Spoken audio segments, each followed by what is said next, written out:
ईला study daily current affair की series में आप सभी का स्वागत है। इस वीडियो में डिस्कशन करेंगे हिमाचल प्रदेश राष्ट्रीय तथा अंतर्राष्ट्रीय करंट अफेयर्स के बारे में। उससे पहले आपको अपडेट कर दें, ईला स्टडी टीम के द्वारा 3 नई किताबें लॉन्च की गई है, जिसमें हिमाचल प्रदेश जनरल नॉलेज जो कि इंग्लिश मीडियम और हिंदी मीडियम में कंसाइज वर्जन में किताबें अवेलेबल है। बहुत ही महत्वपूर्ण अध्ययन सामग्री इन किताबों में संग्रहित की गई है।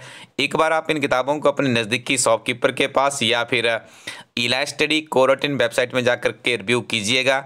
महात्मा गांधी के ऊपर भी एक विशेष अध्ययन सामग्री ईला स्टडी टीम के द्वारा पब्लिश की गई है। इस किताब का भी आप अब आने वाले समय में एचएएस, अलाइड सर्विसेज, नायब तहसीलदार या अन्य एग्जामिनेशन के लिए इन किताबों का इस्तेमाल कर सकते हैं। किताबों को एक बार रिव्यू करने के लिए आप विजिट कीजिएगा ईला स्टडी कोरोटिन वेबसाइट को, या अपने नज़दीकी शॉपकीपर से भी आप संपर्क कर सकते हो। 6 मार्च 2022 के हिमाचल प्रदेश राष्ट्रीय तथा अंतर्राष्ट्रीय करंट अफेयर्स में पहला प्रश्न है, यशराज फिल्म्स के नए सीईओ किसे बनाया गया है? अक्षय विधानी का नाम आपने याद रखना है। यशराज फिल्म के नए चीफ एग्जीक्यूटिव ऑफिसर के रूप में इन्हें नियुक्त किया गया है।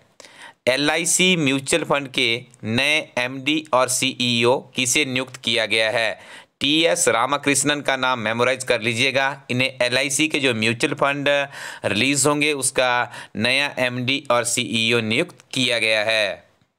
ऑस्ट्रेलिया के किस दिग्गज स्पिनर का 52 वर्ष की उम्र में निधन हो गया? तो शेन वॉर्न इनका नाम है। कब बहुत ही फेमस ये स्पिनर थे, पूरी दुनिया में इनका नाम था। आपने देखा होगा विशेष तौर पर सचिन तेंदुलकर जी के साथ में इनका नाम जोड़ा जाता था। तो इनका अकस्मात निधन हो चुका है।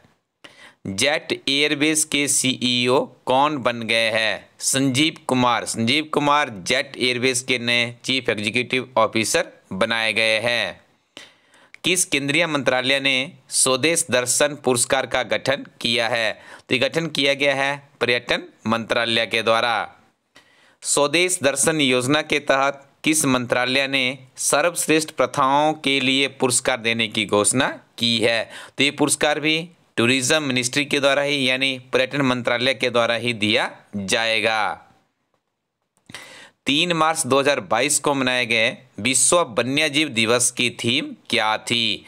रिकवरिंग की स्पाइसीज फॉर इकोसिस्टम रिस्टोरेशन। याद रखिएगा, जो आपका भी नायब तहसीलदार की एडवर्टीजमेंट आउट हुई है, जो इसकी एग्जामिनेशन होने वाली है, उसमें निश्चित तौर पे इस तरह का आपको 1 या 2 प्रश्न जरूर देखने को मिलेंगे। कुछ इसी तरह का एक बहुत ही महत्वपूर्ण प्रश्न है, 3 मार्च 2022 को बनाए गए विश्वकर्मा दिवस की थीम क्या थी? To hear for life, listen with care. ये भी आप याद रखिएगा। Freedom in the world report किस संगठन द्वारा प्रकाशित की जाती है? तो इस रिपोर्ट को प्रकाशित किया जाता है फ्रीडम हाउस के द्वारा। क्षेत्रीय व्यापक आर्थिक भागीदारी RCEP एशिया प्रशांत क्षेत्र के देशों में कौन से देश सम्मिलित है? तो इसमें सम्मिलित है ऑस्ट्रेलिया, ब्रुनेई, कंबोडिया, चीन, इंडोनेशिया, जापान, दक्षिण Korea, Laos, Malaysia, Myanmar, New Zealand, Philippines, Singapore, Thailand और वियतनाम। भारत ने किस देश के साथ पारस्परिक लॉजिस्टिक विनिमय समझौते पर हस्ताक्षर किए हैं? सही उत्तर है रूस। नदियों के लिए night navigation mobile app launch करने वाला भारत का पहला राज्य है असम। किस संस्था द्वारा रामलिंगा स्वामी री एंट्री फेलोशिप योजना चलाई जा रही है? तो जैव प्रौद्योगिकी विभाग के द्वारा इस योजना को चलाया जा रहा है। आगे हम डिस्कशन करेंगे हिमाचल प्रदेश के करंट अफेयर्स के बारे में। पहला प्रश्न है, 4 फरवरी 2022 को हिमाचल प्रदेश के मुख्यमंत्री जयराम ठाकुर द्वारा कितने करोड़ रुपए का बजट विधानसभा में पेश किया? तो इसका आंकड़ा है 51,365 करोड़ रुपए। कुपोषण से बच्चों को मुक्त करने के लिए कौन सी नई योजना को शुरू करने की घोषणा बजट में की गई है? तो इस योजना का नाम है मुख्यमंत्री बाल पोषण योजना। आजकल आप देख रहे होंगे जो माननीय मुख्यमंत्री जयराम ठाकुर जी द्वारा अपने कार्यकाल का 5वां और अंतिम बजट पेश किया, क्योंकि हिमाचल प्रदेश में 13वीं विधानसभा का गठन वर्तमान में हुआ है। तो अक्टूबर, नवंबर, दिसंबर के बीच में हिमाचल प्रदेश में चुनावी प्रक्रिया शुरू होगी, तो फिर उसके बाद नई सरकार बनेगी। तो वर्तमान में जो माननीय मुख्यमंत्री जयराम ठाकुर जी है, उनके द्वारा 4 फरवरी 2022 2023-24 को 51,365 करोड़ रुपए का बजट हिमाचल प्रदेश विधानसभा के पटल पर रखा है। बहुत सी नवीनतम योजनाओं की इसमें शुभारंभ किया गया है। तो आपको यहाँ पे समझना होगा कि हिमाचल प्रदेश सरकार के द्वारा कौन कौन सी नई योजनाओं को यहाँ पे शुरू किया है। वर्ष 2020-21 में हिमाचल प्रदेश की अर्थव्यवस्था में -5.2 की गिरावट के बाद वास्तविक सकल घरेलू उत्पाद में इस वर्ष कितने प्रतिशत वृद्धि रहने का अनुमान है? तो इसका आंकड़ा बताया गया है 8.3%।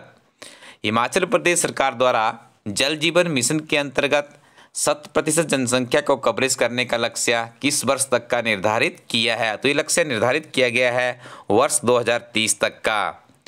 हिमाचल की औद्योगिक नीति की अवधि को कब तक बढ़ाने की घोषणा की गई है? तो इसे दिसंबर 2025 तक बढ़ाने की घोषणा हिमाचल प्रदेश सरकार द्वारा की गई है। आप अपनी स्क्रीन पे एक वेबसाइट का एड्रेस देख रहे हैं जिसका एड्रेस है www.elitestudy.co.in। इस वेबसाइट को विजिट कीजिएगा। बहुत सी नवीनतम संशोधित किताबें आपको यहाँ पे मिलने वाली है। नियमित रूप से इन किताबों के साथ में अपनी पढ़ाई को जारी रखिएगा।